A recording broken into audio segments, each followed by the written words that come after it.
Mikey! Hey, Petty! How are you, mate? Good, mate. How are you? Yeah, good. I see we've got a third wheel on the Pat Rap, but before we start, I know his name is Henry Bourne, but I've got to ask, are you related to Jason Bourne from the Bourne? Oh, it's classified, mate. It's classified. Oh, Mike, don't ask anyway, questions like that. Don't ask questions like that. But the reason we've invited Henry to the Pat Rap was when we came back from NAB, there was one of the things that LAWO had launched that we wanted to have a closer look at again, and that was LAWO Work Spaces. So let's have a quick look before we start asking Henry all the questions. Let's have a closer look at what Workspaces really is. So here at NAB, we have 3 new home apps that make use of LAWO Workspaces. First of all, we decide what the user needs to see and hear and touch, and we build a UI and workflow around that. Then we pull together all the technical components that support that workflow. The first app we have is a commentary app.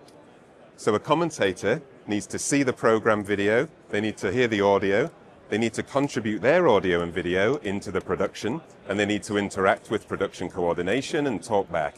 We can wrap all of this up into a simple user interface that anyone can access on any device, and we can pull all the technical processing in the background to deal with stream transcoding and the audio matrix. All of this appears at the touch of a button, and you can browse to on any device.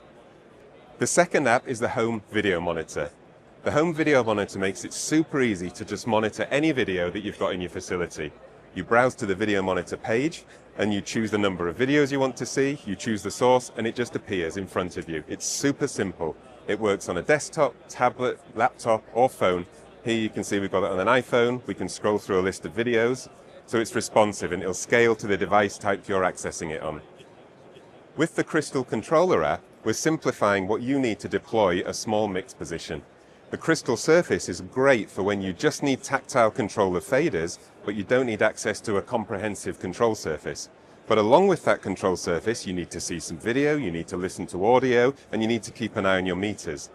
With the MC² Crystal Controller Workspace, we can maybe not send out multiple monitors and audio interfaces and all the infrastructure to tie that together, and we can just take out something like an iPad where you can see and hear all of your content. So this might be the whole setup that you need to take with you. It can really simplify your deployments. Alongside Workspaces, we're announcing a native Stream Deck integration. We've developed a Stream Deck plugin so that you can take any parameter from the home environment and put it on buttons and rotary controls, really making a custom hardware tactile panel for control over any of your workspace apps. And we can take this reduction of hardware even further. Rather than running the workspaces on physical displays, we can run them on AR devices like the Apple Vision Pro to give you an almost unlimited display space where you're free to position these displays wherever you want and make them as big as you want. It can really reduce the amount of hardware you need to take and the infrastructure needed to glue those together. And importantly, it can reduce cost.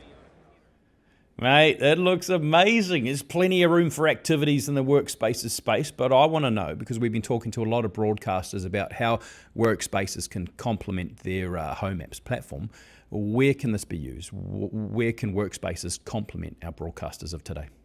Right. So the whole point of Workspaces is to simplify the deployment of some of these workflows and use cases, right? So with home apps, you're chaining together the building blocks yourself, and you're building workflows and constructing UIs in VSM and controlling it.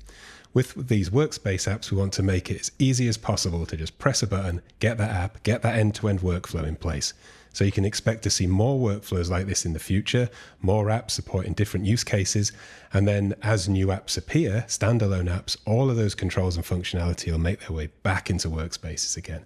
So it's going to go big places. So talking about the future, Henry, can you tell us what future developments can we expect from... No, mate. Classified again. Classified. Oh, I guess we just have to stay tuned.